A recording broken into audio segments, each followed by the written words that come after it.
খোটা বা অন্য কোনোভাবে ঋণগ্রহীতাকে কষ্ট না দেওয়া, সৎকা, ঋণসহ যাবতীয় ঐচ্ছিক দান অনুগ্রহের জন্য এটা অত্যন্ত ক্ষতিকর। এতে আমলটির সোয়াব নষ্ট হয়ে যাওয়ার আশঙ্কা আছে, অথচ সোয়াব অর্জনই এর একমাত্র উদ্দেশ্য। এটি নষ্ট করে ফেললে আল্লাহর কাছে আর কি পাওনা থাকে।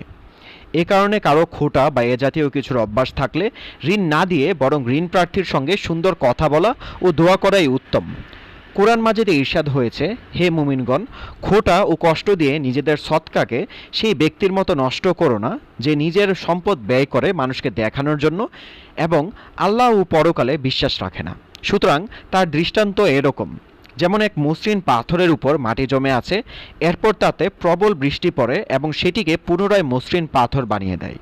এরূপ লোক যা উপার্জন করে তার কিছুই তাদের হস্তগত হয় না, আর আল্লাহ কাফেরদেরকে হেদায়েত উপনীত করেন না।